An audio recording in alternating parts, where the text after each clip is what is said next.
The laugh started low in Todd's throat, then burst out across the break room like a gunshot. My maternity leave request fluttered from his hand onto the sticky counter between the coffee maker and the microwave.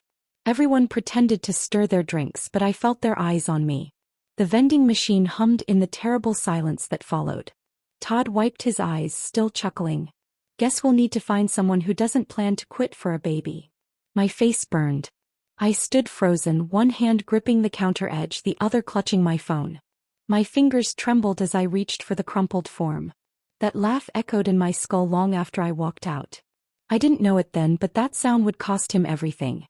My name is Mara Collins, and that laugh ended his career.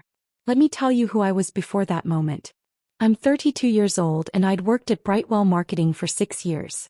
I wasn't loud or flashy. I came in early, stayed late when needed, and did my work without complaint. I trained every new hire in our department. I fixed problems before they became crises. I created the client tracking system everyone still used. But I never demanded credit. I thought good work spoke for itself. I thought loyalty mattered.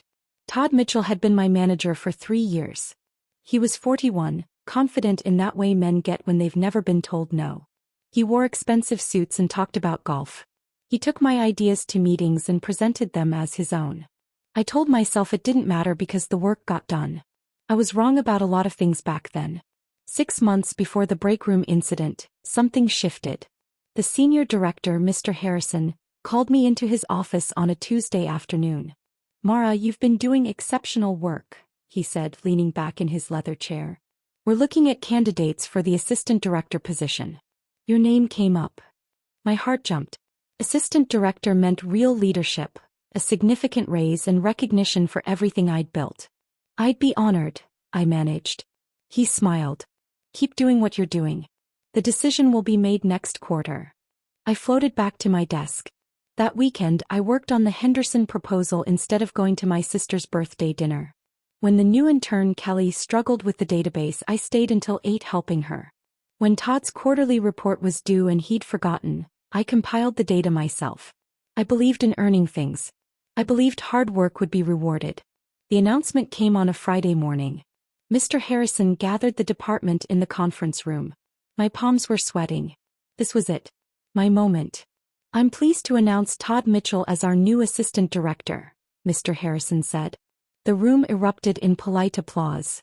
I sat frozen, the sound washing over me like cold water. Todd grinned, shaking hands, accepting congratulations. When the meeting ended, he found me at my desk. Hey, don't feel bad, he said, his voice dripping with false sympathy. You're way more valuable where you are. You're better off supporting me than trying to lead. That's just the reality. He walked away before I could respond. That night, I sat in my apartment staring at my computer screen. For the first time, a tiny crack appeared in my faith that fairness existed in our office. But I pushed it down. I told myself to be professional, to keep working hard. 2 months later, I found out I was pregnant. My husband James and I had been trying for a year. When I saw those 2 pink lines, I cried in the bathroom at work, happy tears this time. I tucked the ultrasound photo into my planner like a secret treasure. For a week, I kept it to myself, just enjoying the private joy. Then I knew I had to tell Todd. I needed to start planning for coverage during my leave. I chose a quiet moment when he wasn't rushing to a meeting. Todd, I wanted to let you know something, I said carefully. I'm pregnant. I'll need to take maternity leave in about 6 months. His expression changed instantly. The friendly mask dropped. His jaw tightened. Pregnant, he repeated flatly. Well, that's timing. He didn't say congratulations. He didn't smile. He muttered something under his breath about schedules and walked away mid-sentence, leaving me standing alone by his desk. That was when I first felt afraid. The HR meeting happened 3 weeks later. I'd submitted my formal maternity leave request through the company portal, following every policy exactly. Todd had scheduled a meeting with Brenda from HR to discuss transition planning. I thought it would be routine. I was so wrong. We sat in the small conference room, me on one side of the table, Todd and Brenda on the other. Before Brenda could speak, Todd leaned forward. Let's be realistic here, he said. Mara's planning to be gone for 12 weeks. That's a quarter of the year. How can we justify holding her position when we have a department to run? Brenda blinked. Company policy guarantees job protection during maternity leave, I said quietly, my hands clasped tight under the table. Todd laughed that same dismissive laugh. Policy doesn't make you indispensable, Mara. Brenda looked down at her notes, avoiding my eyes. In that moment I understood.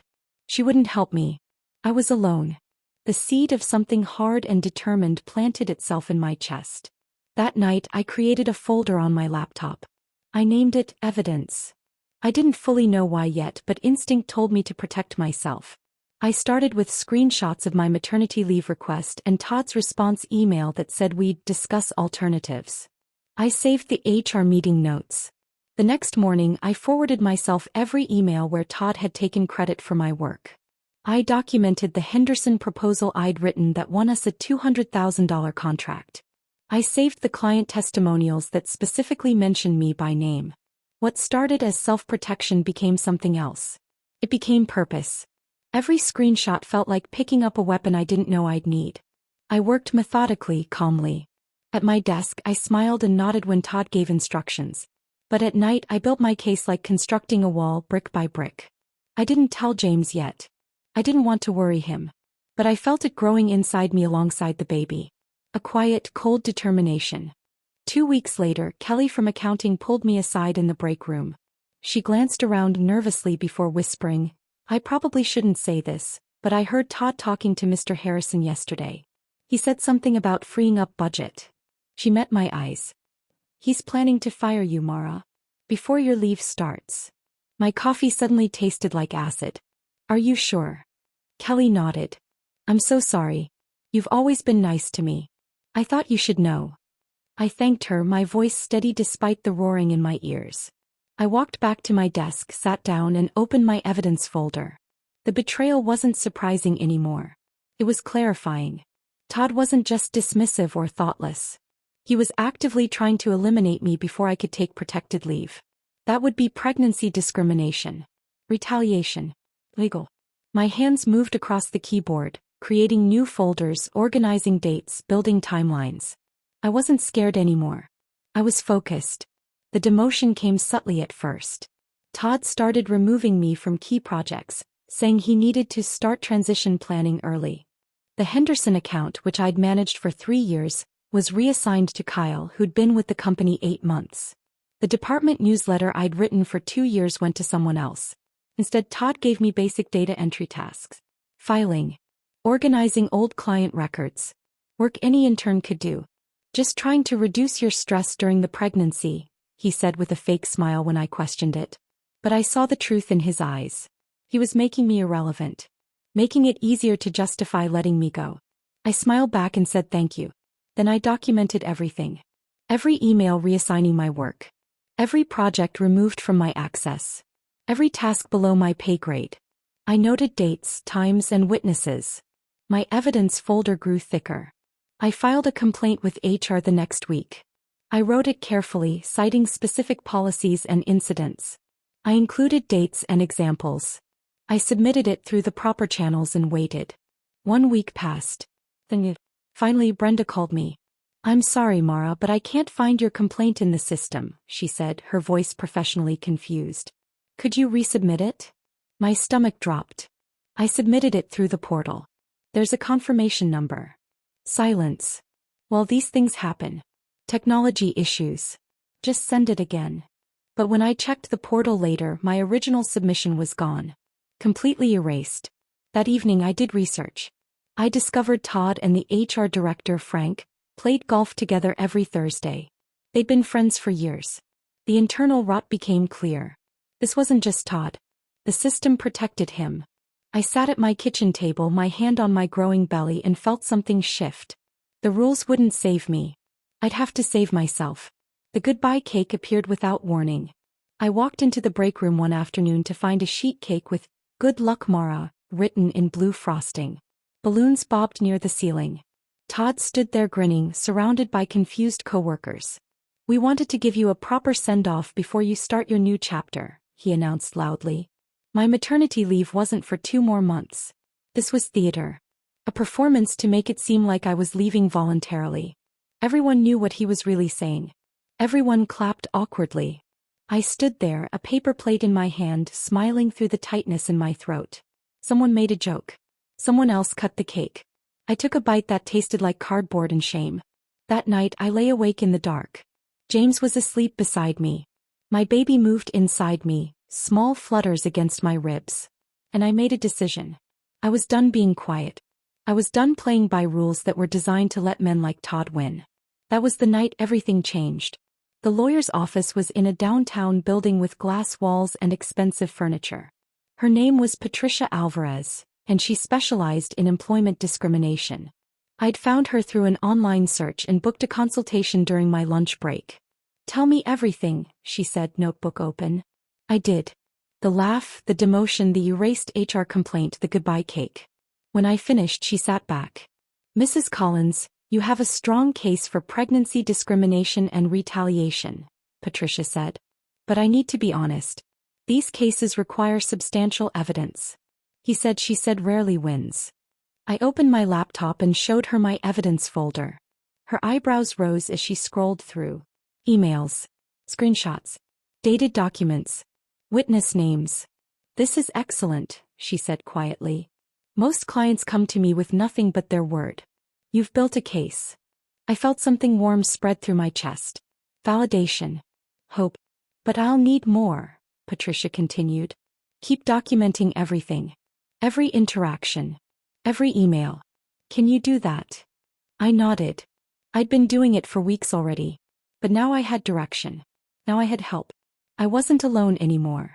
A message appeared in my LinkedIn inbox 2 days later.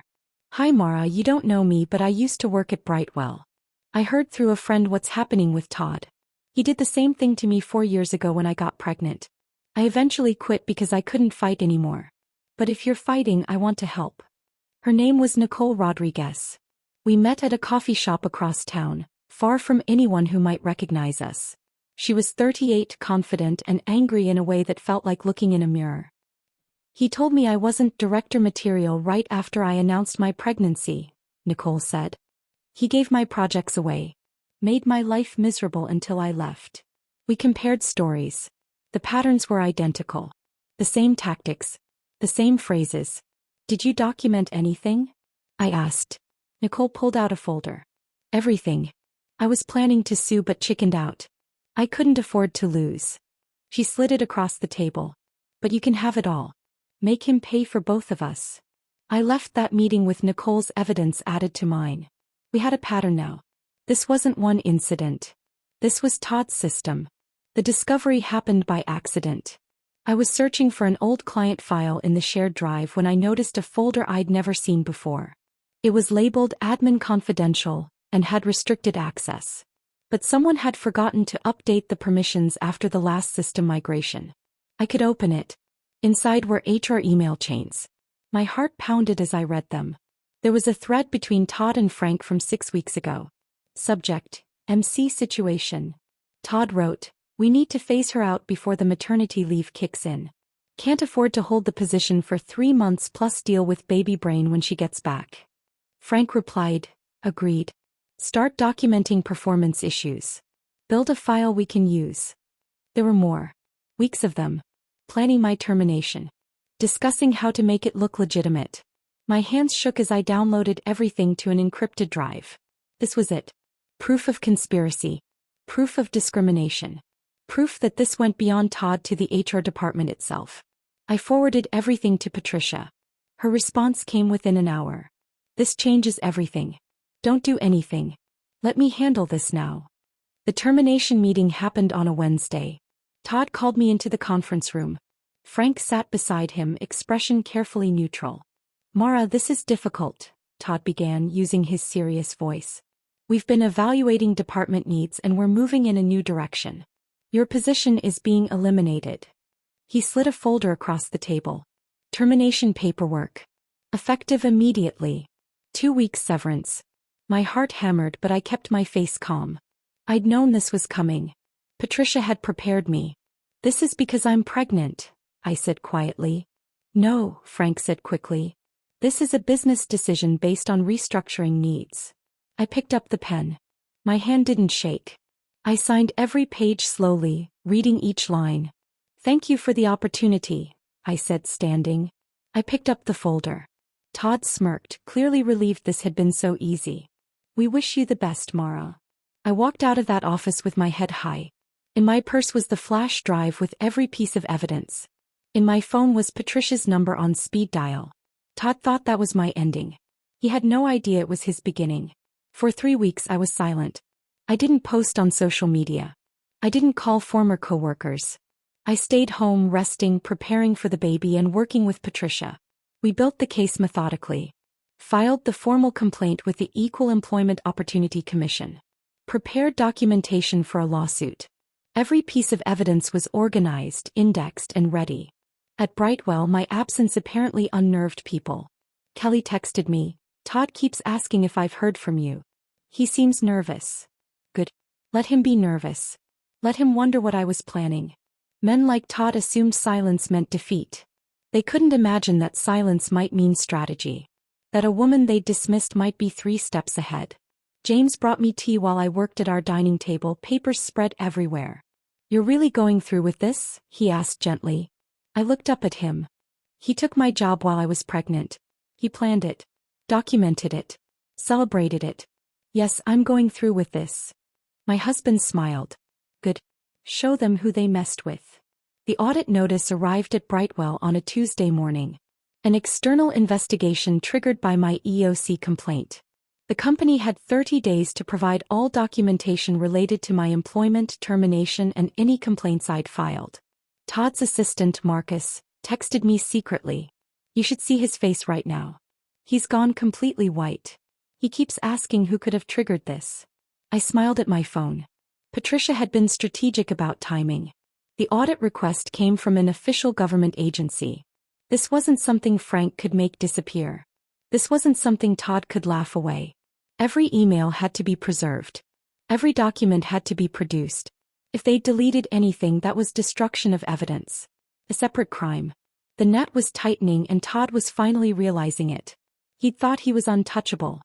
He'd thought his friendship with Frank protected him. He'd thought I was too timid to fight back. He'd been wrong about everything. The emails started surfacing within days.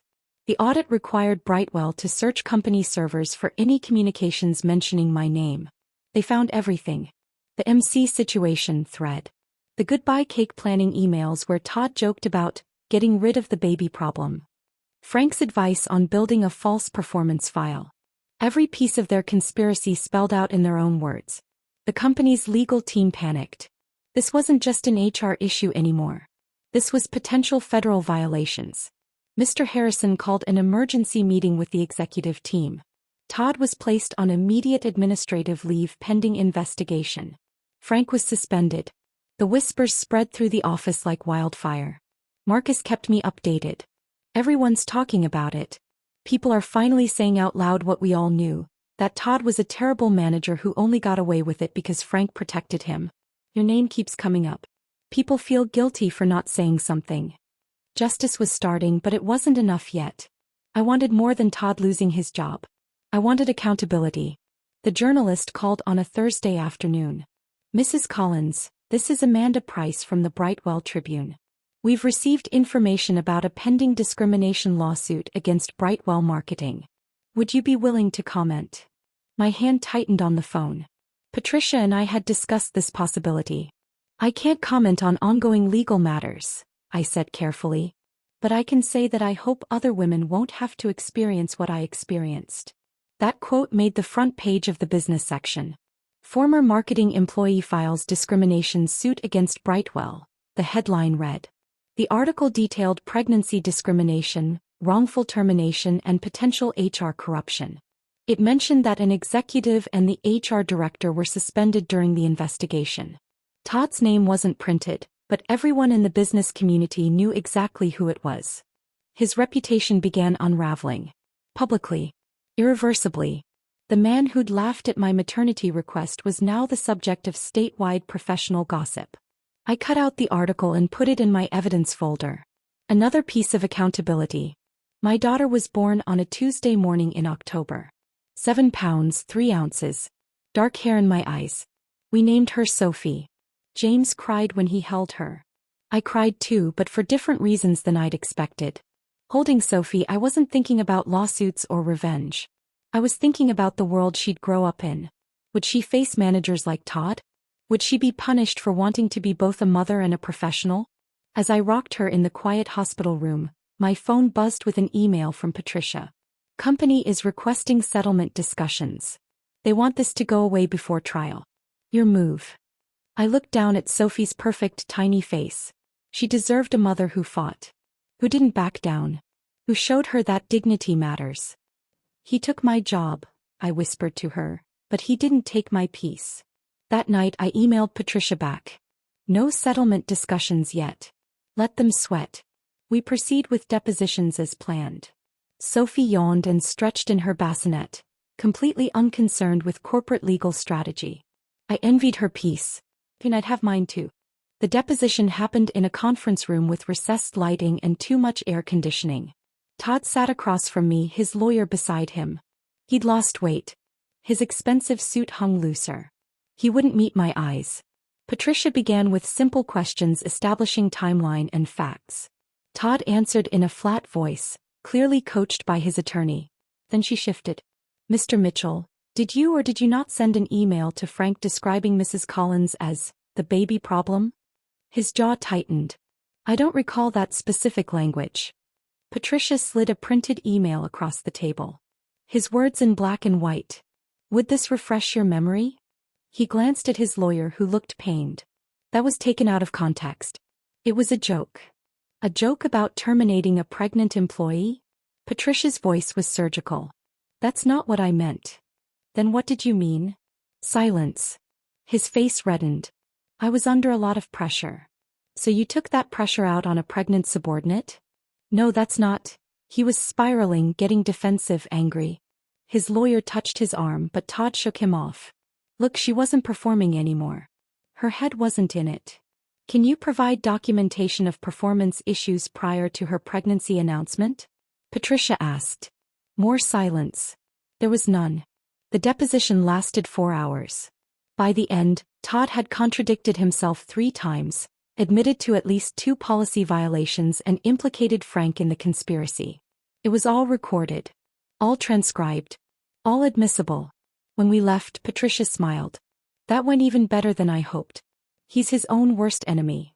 The board meeting happened 2 weeks later. Brightwell's board of directors convened to address what they called recent events requiring immediate action.